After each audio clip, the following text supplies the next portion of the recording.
अच्छा तो दोस्तों सीन कुछ ऐसा है कि पैट कमिंस और ट्रेविस हेड को आईपीएल की एक फ्रेंचाइज की तरफ से $10 मिलियन की ऑफर हुई है इनफॉर्मली, क्योंकि भाई इसका जो है वो कोई पेपर पेंसिल नहीं होती, ये सिर्फ जुबानी कलामी बात होती है कि अगर तुम अपनी टीम से रिटायरमेंट ले लो और हमारी फ्रेंचाइज को आके रिप्रेजेंट करो ग्लोबली, जितनी भी दुनिया में लीगें होती हैं उधर जाओ और वहां पे जाके हमारी टीम को रिप्रेजेंट करो, तो हम उसके लिए तुम्हें देंगे $10 मिलियन, दोनों को, ट्रेविस हेड को और पैट कमिंस को। और दोनों प्लेयर्स ने जो है वो साफ साफ इनकार कर दिया है और उन्होंने भी कहा है कि हट पैंचो, मोदी के इलेक्शन थोड़ी है कि पैसे लो और वोट दे दो। क्यों भाई, ये जो है ना ऑस्ट्रेलियन टीम्स, ये ऑस्ट्रेलियन प्लेयर्स, ये गोरे, ये असल में ना रोबोट के बच्चे होते हैं। ये एक दफा किसी के हो जाए ना तो फिर किसी और के नहीं हो सकते। आप चाहे दुनिया इनके नाम कर दो, ये कहते हैं भाई हम ऑस्ट्रेलियंस हैं तो हम ऑस्ट्रेलिया के ही रहेंगे सारी जिंदगी, हम नहीं आएंगे। और वैसे भी इंडिया जो है ना, जिससे डरता है ना उससे उससे अच्छा लाने की या उसको खरीदने की कोशिश करता है। और अब दूसरी दफा हो गया कि इंडिया नाकाम हो गया। पहले जो है पाकिस्तान के लिए वो राफेल लेके आया था, तो हमने जो है वो जेट-10C उड़ा के उनके वो महंगे तरीन जहाज गिरा दिए। और अब आखिरी दफा जब पैट कमिंस इंडिया आए थे तो उन्होंने अहमदाबाद के पूरे क्राउड को जो है वो खामोश करवा दिया था और ट्रेविस हेड ने 2-2 के पाल कर दिया था। कैप्टन पैट कमिंस और डिप्टी ट्रेविस हेड जो है वो अभी भी फुल इंतजार में है, क्योंकि सीरीज तो आने वाली है ना एक, अभी इंडिया जाएगी ऑस्ट्रेलिया तो पता लगेगा कि क्या होगा। क्योंकि भाई विराट कोहली, रोहित शर्मा भी तो वापस आ रहे हैं ना ओडीआई में, सिर्फ एक ही उनका रह गया फॉर्मेट, बाकी दो में तो वो रिटायर हो गए। तो देखते हैं कि इस फॉर्मेट के अंदर वो लोग क्या करेंगे। और मुझे बड़ी उम्मीदें हैं रोहित शर्मा और विराट कोहली से कि भाई वो लोग तो परफॉर्म करेंगे, लेकिन मुकाबला देखो टक्कर का है, जिनों का और रोबोटों का मुकाबला, और देखेंगे कि भाई कौन जीतता है। और ये जो पैसा है ना $10 मिलियन जो इंडिया की तरफ से पैट कमिंस और ट्रेविस हेड को ईच यानी कि $20 मिलियन इन दो प्लेयर्स को दिए जाते अगर ये इसको एक्सेप्ट कर लेते। और ये इनके लिए बहुत ज्यादा होता, क्योंकि ये दोनों जो है ऑस्ट्रेलिया से सिर्फ $1.5 मिलियन पर ईयर कमा रहे हैं, लेकिन उस फ्रेंचाइज ने डायरेक्ट भाई $10 मिलियन की जो है वो ऑफर दे दी थी कि तुम आओ हमारे पास खेलो। लेकिन ऑजीज ने जो है वो साफ साफ मना कर दिया कि भाई हम तो नहीं आ रहे।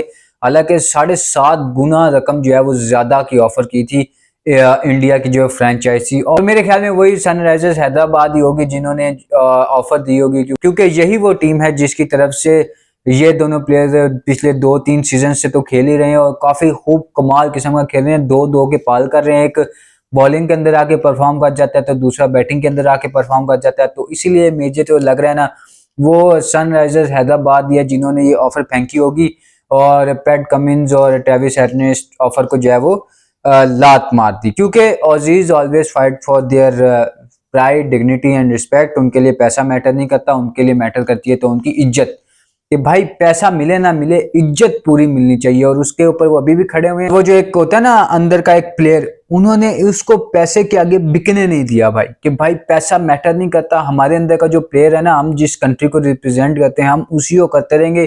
बेशक आगे जितनी बड़ी मर्जी रकम हो, जितनी मर्जी बड़ी पार्टी हो, कोई फर्क पड़ता ही नहीं है। हम जो है ना सिर्फ खेलेंगे तो अपने मुल्क के लिए खेलेंगे और खेलते रहेंगे। तो भाई वेरी वेल डन। तो दोस्तों उसके बाद अब बात कर लेते हैं कायदे आजम ट्रॉफी। कायदे आजम ट्रॉफी में जो है इस साल बहुत बड़े बड़े नाम खेल रहे हैं जो पिछले काफी लंबे अरसे से डोमेस्टिक क्रिकेट या 4-डे क्रिकेट, फर्स्ट क्लास क्रिकेट नहीं खेले थे और सिर्फ जो है वो इंटरनेशनल क्रिकेट या लीग क्रिकेट के ऊपर फोकस था।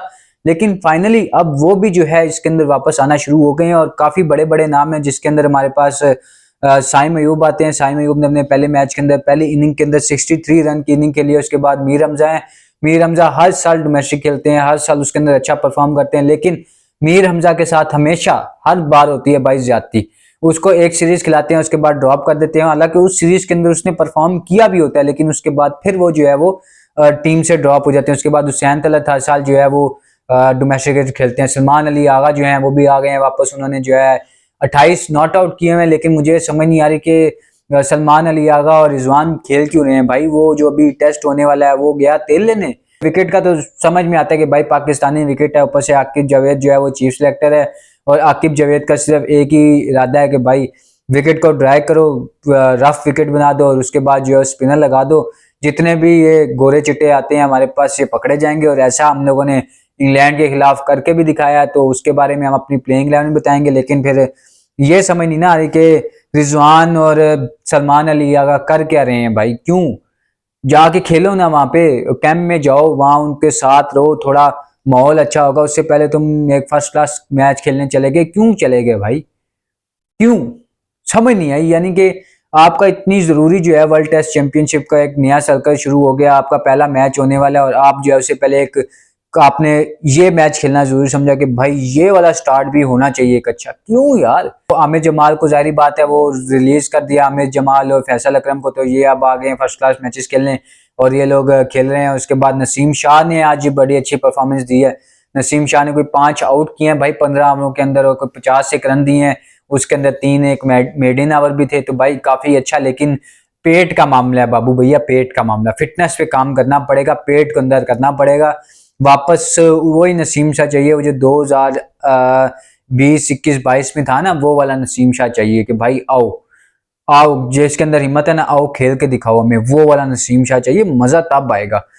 उसके बाद जो है वो हारिस रऊफ जो है, अब उन्होंने आकर डोमेस्टिक क्रिकेट 4 डे क्रिकेट खेलना शुरू की है। इनको जो है वो बहुत पहले खेल लेनी चाहिए थी, लेकिन पता नहीं क्यों ये डोमेस्टिक या 4 डे क्रिकेट से भागते हैं और अब जो है फाइनली ये आ गए हैं। और इसी चीज की हारिस रऊफ को सबसे ज्यादा जरूरत थी, क्योंकि यहाँ से स्विंग करने का मजा आएगा, स्विंग करना सीखेंगे, उसके बाद जो अपनी लाइन और लेंथ को पक्का करेंगे। क्योंकि हमने जो है हारिस रऊफ ने, इसके अंदर कोई डाउट नहीं है कि भाई हारिस रऊफ ने विकेटें नहीं ली, हारिस रऊफ ने बेशुमार विकेटें ली है T20 के अंदर, ओडीआई के अंदर, लेकिन उनकी बॉलिंग के अंदर या उनके बॉलिंग स्टाइल के अंदर कोई चेंज नजर नहीं आया। वही good length pitch, good length, और कोई स्लोअर नहीं, कोई डिफरेंट वेरिएशन नहीं, तो भाई उन्हें स्कोर हर दफा पढ़ते ही पढ़ते हैं। तो इसीलिए अब अगर हारिस रऊफ खेल रहे हैं ना 4 डे क्रिकेट, तो इससे हारिस रऊफ को सीखना चाहिए और सीख के वापस कम बैक करें। और मैं ये भी सुन रहा हूँ कि हारिस रऊफ को जो है वो T20 से भी ड्रॉप कर दिया गया, कि हारिस रऊफ जो है वो T20 नहीं खेलेंगे, या व्हाइट बॉल, शायद व्हाइट बॉल से ड्रॉप कर दिया कि व्हाइट बॉल ना खेले और ये जो है वो सिर्फ रेड बॉल क्रिकेट के ऊपर इस वक्त फोकस करे और वहां पे अपना जो कॉन्फिडेंस होता है उसको गेन करे। तो भाई बहुत अच्छा स्टांस है। उसके बाद मोहम्मद नवाज हर बार खेलते हैं, वो अभी भी खेल रहे हैं, साहिबजादा फरहान भी खेल रहे हैं, मोहम्मद रिजवान इस वक्त 21 के ऊपर नॉट आउट खड़े हुए हैं, 50 बॉलें खेल चुके हैं, सलमान अली आगा जो है वो 28 के ऊपर नॉट आउट खड़े हुए हैं। उसके बाद मोहम्मद हारिस, यहाँ पे इनके पास एक बहुत बड़ी मैं कहता हूँ अपॉर्चुनिटी है कि अपने अंदर वो एक लेके आए लंबी बारी करने का ना, आरिस बनाए लंबी बारी करने का।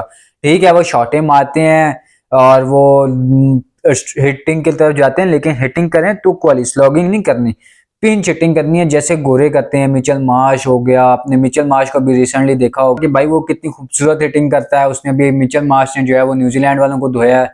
उसके बाद आपके वो जॉश इंग्लिश वगैरह आ जाते हैं ये सारे, और उसके बाद अगर आप न्यूजीलैंड में आ जाओ तो आप टिम साइफर्ट को देख लो, उसके बाद फिन एलन को देख लो, कॉनवे को देख लो, ये सारे जो हैं वो पिंच हिटिंग करते हैं। और उसके बाद आप साउथ अफ्रीका के अंदर आ जाओ तो आप डिवॉल्ट ब्रेविस को देख लो, जोजी को देख लो, मार्क्रम को देख लो, ये सारे जो हैं ये पिंच हिटिंग करने वाले हैं। और अगर आप इंग्लैंड की तरफ चले जाओ, इंग्लैंड में आप जॉस बटलर को देख लो, फिल सॉल्ट को देख लो, बेन डकेट को देख लो, उसके बाद जेकब बैथल को देख लो, ये सारे जो हैं ये पिंच हिटिंग करते हैं और बहुत खूबसूरत जो है किस्म की जो है वो स्ट्राइक रेट को अपने ऊपर लेके जाते हैं। स्ट्राइकिंग इनकी बहुत खूबसूरत होती है, इतने लंबे लंबे खूबसूरत छक्के बगैर किसी जोर के सिर्फ टाइमिंग के साथ मारते हैं। तो इस तरह की जो है वो चीज मोहम्मद हारिस को सीखने की जरूरत है। इसी के साथ साथ हसन नवाज को भी सीखने की जरूरत है। बाबर आजम जो है वो शायद जो तीन T20 आएंगे इसके अंदर फिर वो अपना एक आधा डोमेस्टिक का मैच भी खेलेंगे, उसके बाद फिर ओडीआई आ जाएंगे, ओडीआई के बाद फिर दोबारा डोमेस्टिक के अंदर आ जाएंगे। इसी तरह साजिद खान है, इब्रार है, शहीन शाह है, हसन नवाज है। हसन नवाज को बहुत ज्यादा यहाँ से सीखने को मिलेगा, क्योंकि ये सारे जो लोग हैं ना, बेशक वो साइम अयूब हो गया, आमिर जमाल हो गया, उसके बाद हारिस रऊफ हो गया, उसके बाद आप मोहम्मद हारिस की बात कर लो, हसन नवाज की बात कर लो, फैसल अकरम डोमेस्टिक से ही आए हैं, उसके बाद अगर आप हसन नवाज की बात कर लो, ये सारे जो हैं आपके पास PSL की ही प्रोडक्ट हैं। इन्होंने अभी वो शायद एक्सपीरियंस नहीं किया होगा जो एक 4 डे वाला एक्सपीरियंस करता है या इंटरनेशनल टेस्ट मैच वाला एक्सपीरियंस करता है। तो यहाँ से इनको बहुत कुछ सीखने को मिलेगा कि जैसे जैसे इनके साथ पाकिस्तान के सीनियर प्लेयर होंगे और साथ साथ कोचिंग स्टाफ के अंदर इनके पास एक्स प्लेयर होंगे पाकिस्तानी, तो भाई बहुत कुछ सीखने को मिलेगा, ढेर है सीखने को, अगर सीखना चाहो तो ख़त्म नहीं होता। तो बहुत बहुत भाई अच्छा लगेगा कि यहाँ से बाबर आजम टेस्ट के अंदर परफॉर्म करे, फिर उसके बाद इंशाल्लाह उम्मीद करते हैं कि T20 के अंदर भी जल्दी नाम आएगा, ओडीआई के अंदर ही परफॉर्म करे, उसके बाद फिर डोमेस्टिक के अंदर ही परफॉर्म करे, बेस्ट लीग के लिए एनओसीज मिलती हैं तो वहां पे जाके परफॉर्म करे, उसके बाद ट्राई नेशन सीरीज के अंदर परफॉर्म करे, उसके बाद वर्ल्ड कप के अंदर परफॉर्म करे। मैं तो बाबर आजम के लिए बहुत ज्यादा दुआगो हूँ कि बाबर आजम जो है वो अब परफॉर्म करना शुरू कर दे, क्योंकि अब बहुत लंबा अरसा हो गया कि बाबर आजम से परफॉर्मेंस नहीं हो रही, और मैं बाबर आजम के लिए बहुत ज्यादा परेशान हूँ ना, फैन तो हूँ ना, फिर फैन परेशान ना हो तो फिर क्या हो, तो परेशान तो हूँ मैं बाबर आजम के लिए कि वो परफॉर्म करे, और जितना करेगा उतना अच्छा है उसके लिए भी, हमारे लिए भी, और हमारे दिलों को जो है ना वो खुश कर दे। वो ना एक मिसाल है भाई, बस वो नहीं होने देनी।